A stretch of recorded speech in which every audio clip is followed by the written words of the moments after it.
You pass the turn? Okay, great. I will untap. I will go to my upkeep, draw my card for the turn. I will start off by playing this forest as my land for turn. I think I'll follow that up by paying 2 blue and I'll cast Master of the Pearl Trident. It's a 2/2 merfolk. Other merfolk creatures you control get +1/+1 and have island walk. And then I'll move to combat and I'll attack you with my 3 island walking merfolk. And I guess that's GG. Wait, I'll block your Kamina with my Storm-Tide Leviathan because it also has island walk. That is unfortunately not how island walk works, is it? What is up guys, Satpie here. Today I'm joined by my friend Linton and we are going to be talking about LANDWALK today in Magic the Gathering and how we think it is a flavor fail. But first we're going to jump into a bit of the history of LANDWALK. So LANDWALK is quite an old keyword, it exists for a long time in Magic. It allows a player to attack directly so long as that player has that certain land type that it says. So if you have island walking and someone has an island, you can attack them directly. But largely I think it's been replaced by Unblockable, which I think is strictly better. Would you agree? Yes, Unblockable is definitely an upgrade to LANDWALK because you don't have to jump through any hoops to get the direct damage into your opponent. The Island Walk example, like the clip at the beginning of this video, those 3 merfolk attacking with Island Walk are unblockable because the defending player, Linton, who had the Storm-Tide Leviathan, had an island and he then cannot block. In Magic, you are a powerful mage casting these incredible spells and creatures, but you have to have something to pay for them, and that's where lands come in, a type of resource in the game. Lands, there are different basic land types. We have mountains, islands, forests, plains and swamps.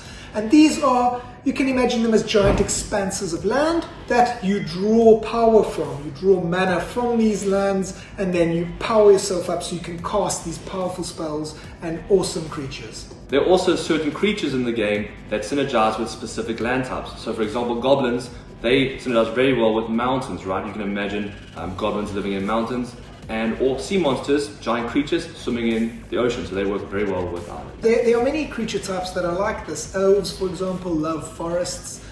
But it goes further than this, and this is where the land walk ability comes in. We have some goblins that have mountain walk. They are inhabiting your mountains because they are that attuned to living in the mountains. Some merfolk will have island walk. They are living in your islands. You are this powerful sorcerer. You've got all these lands that are powering up your spells.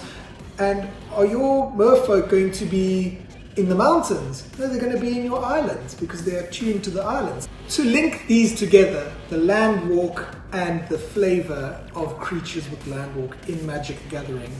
Imagine you've got your merfolk army and they've all got island walk and they're living in your islands. Your opponent has got an island. So according to the rules of Magic the Gathering, when I attack with my island walk merfolk army, I attack them directly and they have no option to block. What if they have islands too? And they've also got merfolk with island walk inhabiting their islands. Doesn't that seem like my merfolk will be invading their islands? Seems so. Should they be able to block? I think so. I think so too. This is why we think LANDWALK is a flavor fail. We both think that LANDWALK is a flavor fail. According to the law, it doesn't really fit with what these creatures are actually doing and how they're interacting with lands and things like that. So changing this rule to make an island walker, if you have an island, be able to block an island walker that's attacking you, would be such a small change in Magic, it would barely be noticeable.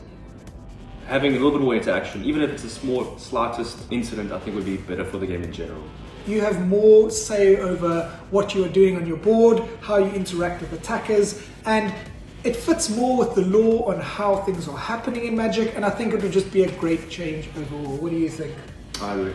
What do you guys think? Let us know down in the comments below. Thanks for tuning in today. Hit the like and subscribe button. Let us know what type of videos you'd like to see in the future, and have an excellent day.